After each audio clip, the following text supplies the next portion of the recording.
Hello dear students, welcome back to CSA tutorial.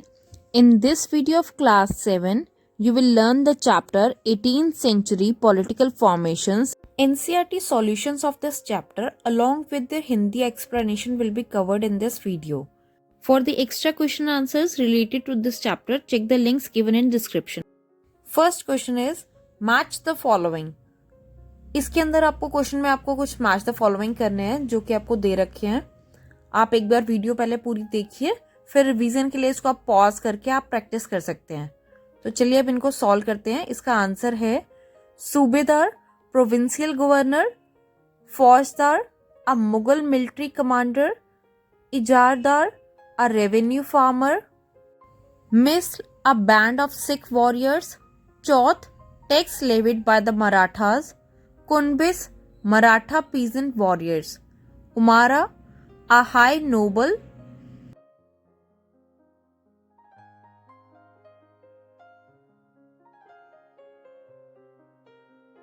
Second question is fill in the blanks.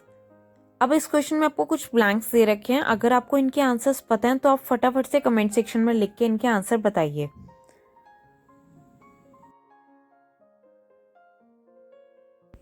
अब बच्चों इस question के answer देखते हैं कि क्या क्या है. सबसे पहला ब्लैंक है औरंगजेब ने प्रोटेक्टेड वॉर किस क्षेत्र में लड़ी थी.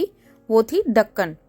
दूसरा है उमारा और जागीरदार constituted powerful sections of the Mughal administration. Asaf Jah founded the Hyderabad state in 1724. The founder of the Awadh state was Burhan ul Mulk Saadat Khan.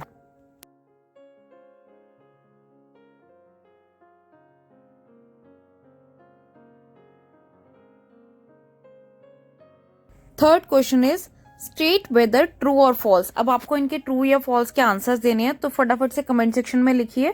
सबसे पहला है Nadir Shah invaded Bengal. Second is Sawai Raja Jai Singh was the ruler of Indore.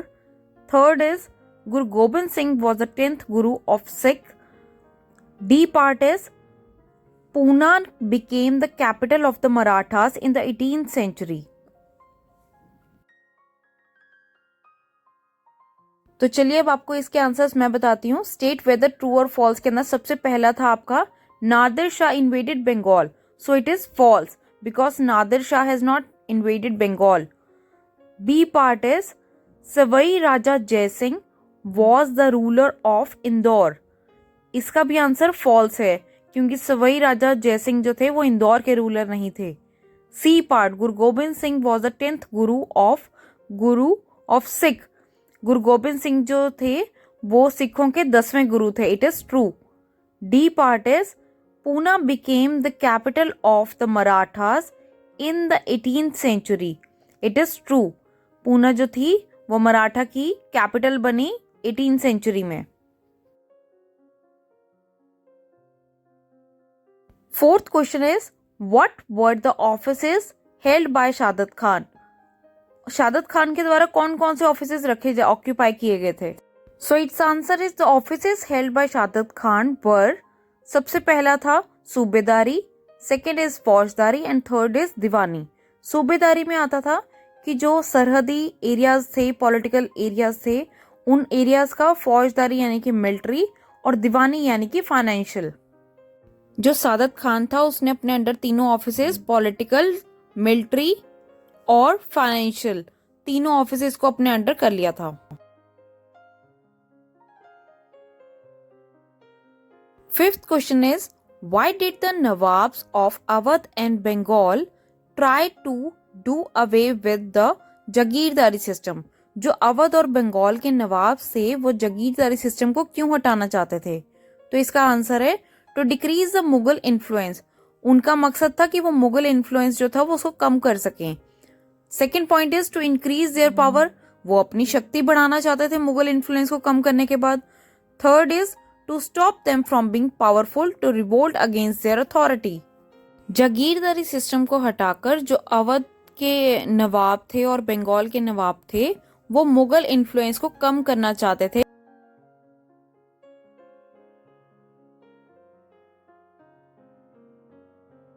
Sixth question is How were the Sikhs organized in the 18th century?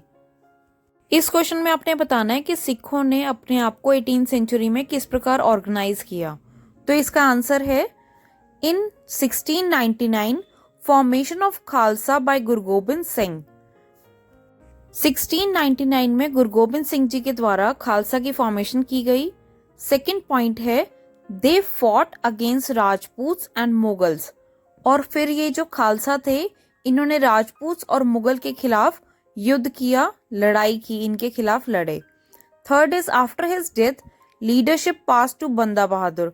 अब गुरु गोबिंद सिंह जी के बाद ये leadership जो थी वो बंदा बहादुर के पास चली गई। Fourth point is he declared his independence and issued coins in name of गुरु गोबिंद सिंह। अब उनके बाद में उन्होंने इंडिपेंडेंस डिक्लेयर की अपनी, बंदा बहादुर ने, और सिखों की इंडिपेंडेंस डिक्लेयर की और कॉइन्स इशू किए। बंदा बहादुर वॉज कैप्चर्ड एंड एग्जीक्यूटेड। बंदा बहादुर जो थे वो पकड़े गए थे और फिर उनको मार दिया गया था। Sixth point is Sikh organise themselves into number of jathas and later misl. सिखों ने खुद को ऑर्गेनाइज करके जो जत्था फॉर्म किए थे, जो ग्रुप्स होते थे, उनको जत्था कहा जाता था। Seventh point is their combined forces were known as Dal Khalsa. इन सब जत्था और मिसल की जो कंबाइंड फोर्सेस, उनको दल खालसा कहा जाता था। Eighth point is Dal Khalsa used to meet at Amritsar during Rakhi and Diwali. Dal Khalsa की जो एनुअल मीटिंग होती थी वो अमृतसर में होती थी, जो कि राखी और दिवाली के टाइम पर होती थी, जिसमें वो अपने मेजर डिसीजंस लेते थे। नाइन्थ, महाराजा रंजीत सिंह रीयूनाइटेड दल खालसा एंड एस्टैब्लिश पंजाब। जो महाराजा रंजीत सिंह थे उन्होंने दल खालसा को इकट्ठा करते हुए पंजाब की स्थापना की थी। Seventh question is why did Marathas want to expand beyond the Deccan. Marathas जो थे वो खुद को दक्कन के बियॉन्ड क्यों एक्सपैंड करना चाहते थे? So its answer is they expanded beyond the Deccan to decrease Mughal influence and increase their power. Their source of income increased by collecting tribute from defeated kingdoms. Marathas जो थे वो खुद को एक्सपैंड करके मुगल इन्फ्लुएंस को कम करना चाहते थे। Eighth question is what were the policies adopted by Asaf Jah to strengthen his position. Asaf Jah ने ऐसी कौन सी पॉलिसीज यूज की थी जिससे अपनी स्थिति को उन्होंने सुधारा था और स्ट्रॉन्ग किया था? It's answer is Nizam ul मुल्क असफ जहां, the founder of Hyderabad state, was one of the most powerful members at the court of the Mughal emperor Farrukhsiyar.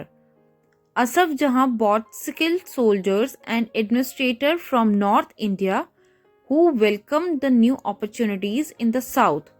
He appointed mansabdars and granted jagirs. Asaf जहां जो थे वो हैदराबाद के फाउंडर थे। वो फारूक सियार जो कि एक मुगल एम्परर था उसकी कोर्ट के एक बहुत ही पावरफुल मेंबर थे।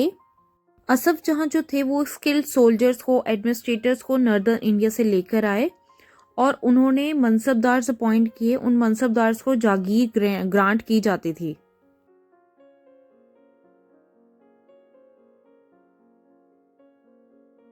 Thanks for watching, dear students. I hope you find this video useful. For the extra question answers related to this chapter, check the links given in the description box. Subscribe to CSE tutorial and click on the bell icon to be the first to see the latest video. If you find this video useful, don't forget to hit the like button and share this video with your friends.